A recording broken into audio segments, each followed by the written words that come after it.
Assalamualaikum warahmatullahi wabarakatuh. Halo teman-teman, nama saya Alan Aryansyah Pamungkas. Dan pada video kali ini saya akan membahas tentang administrasi sistem jaringan. Administrasi sistem jaringan adalah sebuah pekerjaan dari para administrator jaringan yang bertugas untuk mengatur sebuah jaringan komputer baik dalam skala kecil maupun skala besar. Dalam perusahaan besar biasanya administrasi jaringan sangatlah dibutuhkan. Menerapkan sistem operasi jaringan.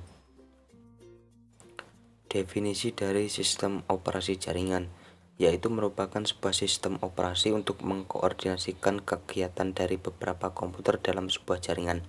Sistem operasi ini tentu berbeda dengan sistem operasi seperti Windows, Mac OS, atau Unix yang dirancang untuk single user untuk mengendalikan satu komputer. Fungsi dari sistem operasi jaringan yaitu menghubungkan sejumlah komputer dan perangkat lainnya ke sebuah jaringan, mengelola sumber daya jaringan, menyediakan layanan, dan menyediakan keamanan jaringan bagi multiple user.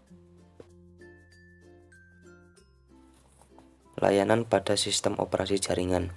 Pada umumnya sistem operasi ini terjadi atas banyak layanan atau servis yang ditujukan untuk melayani pengguna seperti layanan berbagi berkas, layanan berbagi alat pencetak, DNS service, HTTP service, mail service, dan web service. Layanan sistem operasi jaringan di sisi server diantaranya 1. Mail server, yakni layanan atau perangkat lunak program yang mendistribusikan file atau informasi sebagai respon atas permintaan yang dikirim via email. 2. DHCP server, sebuah layanan yang secara otomatis memberikan nomor IP kepada komputer yang memintanya. Komputer yang memberikan nomor IP disebut DHCP server, sedangkan komputer yang melakukan request disebut DHCP client. Yang ketiga, web server, yakni layanan server yang berfungsi menerima permintaan HTTP atau HTTPS dari klien yang dikenal dengan web browser dan mengirimkan kembali hasilnya dalam bentuk halaman-halaman web yang umumnya berbentuk dokumen HTML. Salah satu server web yang terkenal di Linux adalah Apache. Apache merupakan server web antar platform yang dapat berjalan di beberapa platform seperti Linux dan Windows. Web server juga merupakan sebuah komputer yang menyediakan layanan untuk internet. Server disebut juga dengan host. Agar Anda dapat memasukkan web yang Anda rancang ke dalam internet, maka Anda harus memiliki ruangan terlebih dahulu dalam internet. Ruangan inilah yang disediakan oleh server. Yang keempat, DNS server atau Domain Name System adalah distribut database sistem yang digunakan untuk pencarian nama komputer di jaringan yang menggunakan TCP/IP.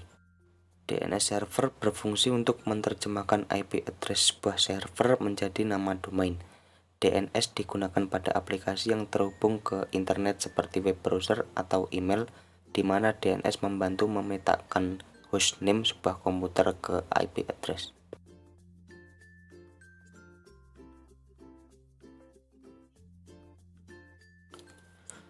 Yang kelima, FTP server atau File Transfer Protocol adalah layanan sistem operasi yang berfungsi untuk memberikan layanan tukar-menukar file, di mana server tersebut selalu siap memberikan layanan FTP apabila mendapat permintaan dari FTP client. Tujuan FTP server yaitu sharing data, menyediakan tempat penyimpanan bagi user, dan menyediakan transfer data yang reliable dan efisien. Dan yang keenam, proxy server, yaitu server yang berfungsi melayani permintaan dokumen World Wide Web dari pengguna internet, dapat menyimpan sementara file HTML server lain untuk mempercepat akses internet. Dapat dikatakan proxy server bekerja dengan menjembatani komputer, program internet seperti browser, download manager, dan lainnya ke internet. Macam-macam sistem operasi jaringan. Sistem operasi oleh jaringan klien atau server yang umum digunakan adalah Unix, Linux, Novell NetWare, Microsoft LAN Manager, dan Windows NT Server. Unix, sebuah sistem operasi yang dikembangkan pada tahun 1965 melalui proyek sebelumnya yang bernama Multiplex Information and Computing Service dengan harapan bisa menjadi sistem operasi yang dapat melakukan multitasking, portable, dan dapat digunakan oleh lebih dari satu pengguna. Proyek ini dibiayai sepenuhnya oleh Departemen Pertahanan Amerika. Beberapa varian Unix yang dapat dijadikan server yaitu SCO Open Server, Novell Unixware, dan Solaris. Lalu ada Linux, yaitu sebuah sistem operasi seperti Unix yang menggunakan kernel Linux sebagai inti dan disertakan aplikasi beserta modul pendukung lain agar berfungsi dan bisa digunakan secara utuh layaknya sistem operasi pada umumnya.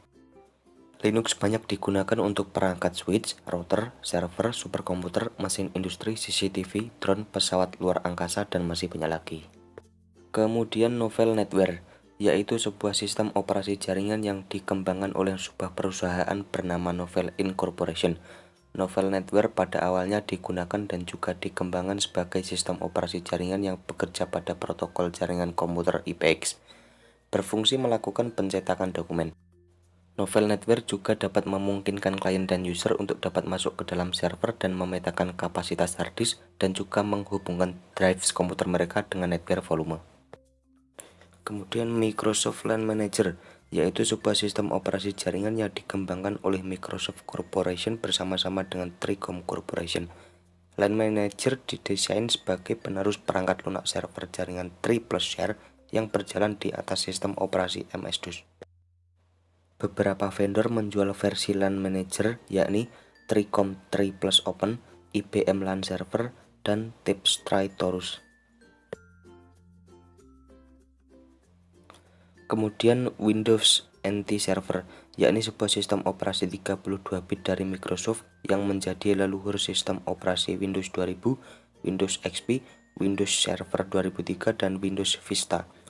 Windows NT diluncurkan dalam beberapa edisi, meskipun produk tersebut dibangun dari kode sumber yang sama, yaitu Windows NT Workstation yang dikhususkan untuk penggunaan pada workstation jaringan, Windows NT Server yang dikhususkan untuk penggunaan pada server jaringan, dan Windows NT Enterprise Server yang ditujukan untuk penggunaan pada server jaringan tetapi menawarkan lebih banyak fungsi dan fitur daripada Windows NT Server standar.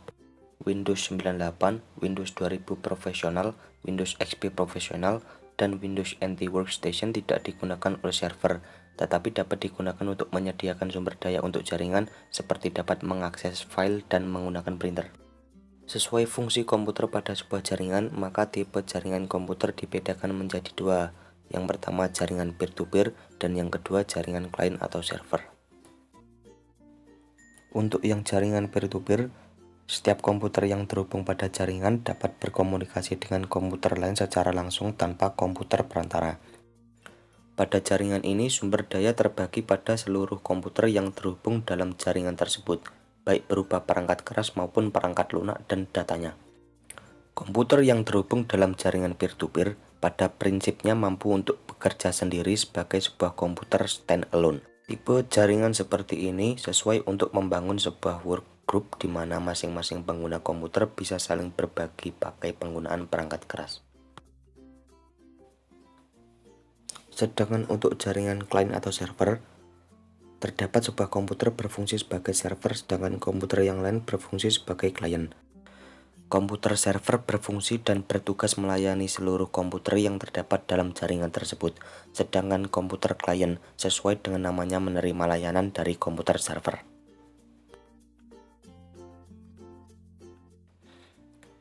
Untuk membangun suatu jaringan klien server diperlukan beberapa bagian. Yang pertama, suatu komputer sebagai pusat data yang disebut sebagai file server.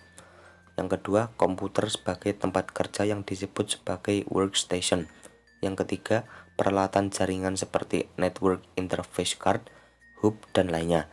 Yang keempat, media penghubung antar komputer. Yang kelima, sistem operasi jaringan seperti Windows 2000 Server, Windows 2003 Server, Windows NT Server, NetWare, Unix, dan lainnya. Yang keenam, sistem operasi untuk workstation seperti DOS, Windows 3.1X, Windows 9X, Windows NT Workstation, Windows XP, dan lainnya. Sedangkan untuk memilih komputer server, hal yang harus diperhatikan yang pertama, sistem operasi yang digunakan, yang kedua, sistem aplikasi yang akan dijalankan, yang ketiga, arsitektur jaringan yang diterapkan, yang keempat, jumlah komputer workstation dalam jaringan yang dijalani, yang kelima, kemampuan dan daya tahan beroperasi dalam jangka waktu tak terbatas, yang keenam, kompatibilitas terhadap produk jaringan lainnya, dan yang ketujuh, dukungan teknis dari vendor perangkat tersebut.